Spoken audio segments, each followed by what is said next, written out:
The idea I had for the Reapers was that their skin would be really translucent, and you could see all the veins in the skin. This comes from my fixation with the movie Beneath the Planet of the Apes, where they remove the masks and all the muscles are visible and veins. So that was part of it, and I thought, well, I didn't want all of the vampires to die and react to daylight the same way, so some of them would ash, some of them would burn, some of them would disintegrate slowly like Nisa, and then the Maskinos, I thought, well, he must be so old if he comes from Greek times that his skin should look like marble, you know. And we had tried a makeup like this originally on Kronos. His skin looked like marble in moonlight, but we didn't have the technology to do it in silicone. So it was a big challenge for Steve Johnson and his crew to do this makeup entirely in really translucent silicone, and the paint job was very delicate. Ultimately, what is very hard with the silicone when it's that translucent is that if it doesn't have any sheen, it looks fake, and when it has sheen, it also looks fake. You know, so it was very difficult to light this guy. I don't think we succeeded entirely, but it's certainly a really striking look for Thomas Kretschmann.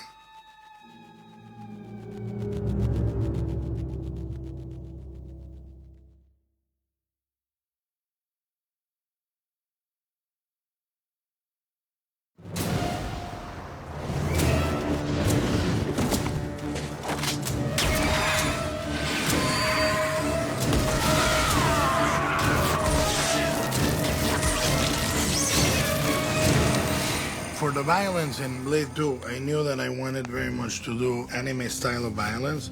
So there was one moment which is very typical in the anime, ninja, samurai action, which is slicing the enemy in two from the crotch up.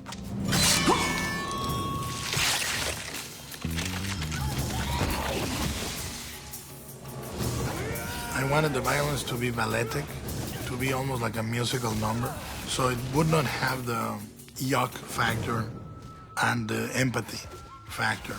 Violence, like in Devil's Backbone or Pan's Labyrinth, is really provocative because it's empathic and it hurts. On Blade 2, it was so outlandish that it was played like a cartoon or like a comedy, and I tried to insert little cues of that and clues of that in the movie. It's not violence that anyone can emulate, really, in any way. And when we did the planning for example, the fight scene in front of the godlights, that was planned like a dance number. It's very much like choreography, like you would be watching somebody dance, very wide shots, moving shots, not a lot of cutting. I knew also that the fights on Blade 2, I wanted to cut very little. I didn't want to make it this super fast, jump cut, change the axis, don't know where you are kind of action. I wanted it to be as classically martial arts as possible. So you see the beats, you see 6-7 beats of action in medium or wide, maybe cutting between a really wide and a medium. Not make it crazy cutting. Just really cut very conservatively to showcase the actors. Now, I needed to cut as much as I cut because we were using 2 body doubles for Wesley, and we were using body doubles for all the other vampires. And, it was very difficult. If you don't cut, there's no way to fool the eye. But other than that, it was done anime/musical style.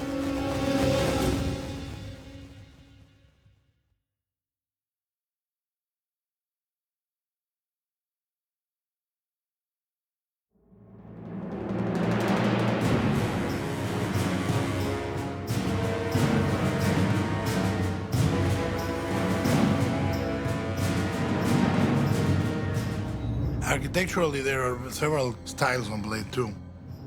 The architecture of Blade's place is dictated by the industrial look that Norrington established on the first movie. The only difference is lighting it with a more hard edge light, chiaroscuro. The clues we took from Steven's first film. When I was in Japan, I made a note of an underpass. And this underpass was made of concrete and very diagonal shapes. And I was very intrigued by the fact that it looked very beautiful repeating those lines. I decided to use it on Blade 2 for the vampire buildings because I wanted to juxtapose sort of the really angular lines with the old architecture in the city and the Gothic shape of the sewers. And the fact that within those walls there was an ancient structure where Damascenos lived. Now that's my least favorite set in the movie. I think that we didn't have time to light it right. I don't think we had a budget to build it right. To this day, I'm not happy with that set. But the idea was that the doors would open, very modern concrete architecture, and you reveal this Dark Ages little castle inside, like a chapel. I don't think it's quite there, but we tried our best with that. So this is the sewer area. And what we did is we did an excursion to the sewers of the Prague and Blade, and we discovered that the shape of them was very organic. They looked round and soft and almost uterine. They really didn't have the hard edges of modern sewers. They were very much like a piece of architecture by Gaudí. So we took those few clues and we multiplied them all around. The sewers have a womb-like feel, arches and domes. That was in sharp contrast with the vampiric technology. I wanted Nomak to have the feeling of a medieval hunter or a prince with the hoodie and something that looked like between a derelict and a hunter, or something really primitive. And the environment needed to be, again, going back to the Dark Ages. So the sewers have a very different look.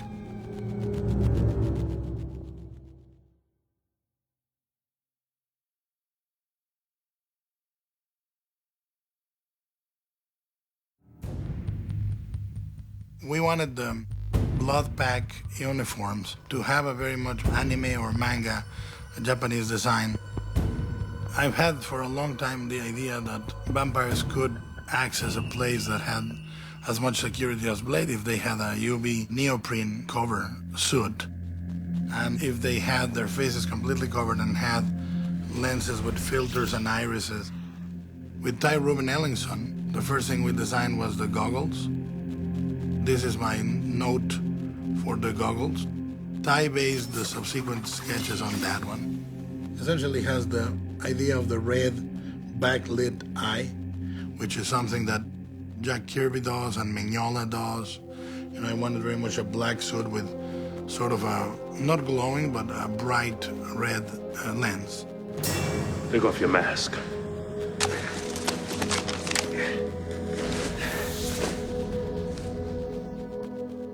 Over here is the idea for the uniform of the Blood Pack, which I wanted them to have a binded red silk center and the rest a carapace like an insect. The shape of the suit in general was very well preserved in the design by Wendy Partridge. We removed the masks on the Blood Pack, but I originally wanted them to be wearing masks. But we realized it would make them very hard to identify. So we went the opposite way. Ron Perlman had a shaved head, Verlaine had a red head, Lighthammer had a tattoo. So each of them had a very distinctive head look so that people would not be confused who was who.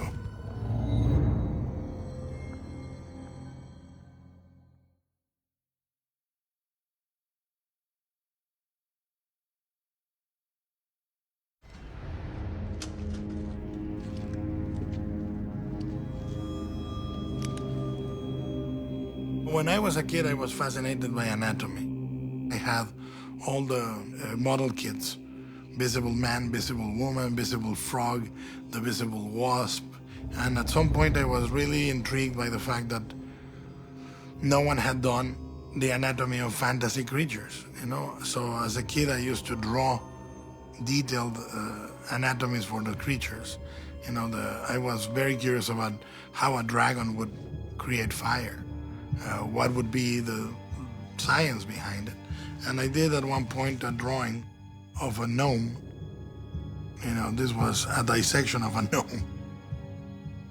And I think you can notice it actually inspired a lot of the sort of flamboyance of the organs inside of the Reaper. Sort of ridges of wart-like appendages and, all the stuff that is more deep-sea life, like crinoid creatures or anemone and stuff like that. When I came on board Blade 2, I figured out the whole cycle of the vampire. I would use it again and figure it out much further on the strain, because I wanted an explanation on how they work, the biology.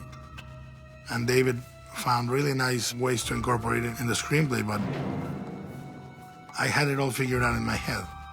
Why their blood needed to be X color. I wanted it to be white originally, because my thought was that they really depleted of red cells very fast. I didn't do it on this one, but it's in the strain if you watch.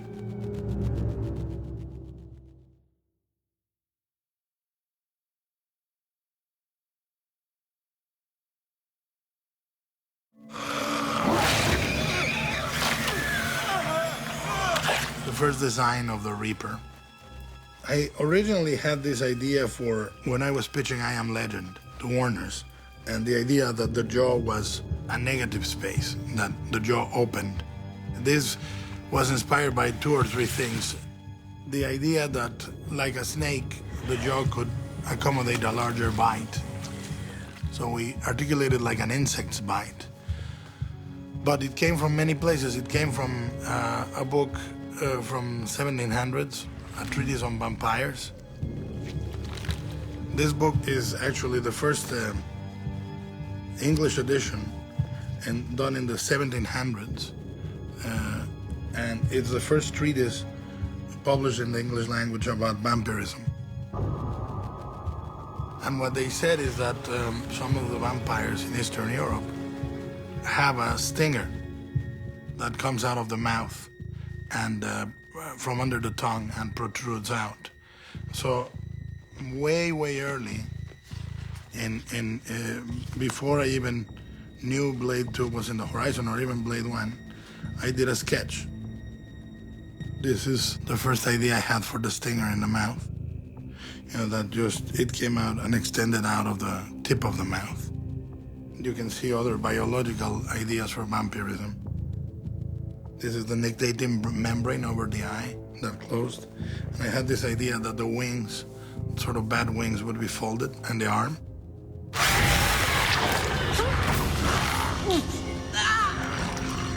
And the other place where it comes from is I saw a photograph of a shotgun victim. All this had disappeared, and it was a negative space, and I found it shocking. In that case, I felt a lot of compassion and pain, but I also felt that if you applied it for another purpose, it would be quite an act of magic, and to create a makeup that actually took away. Because normally with makeup effects, you add layers of skin, fake latex or silicone, but to remove is very hard. So those were the ideas behind the Reapers on Blade.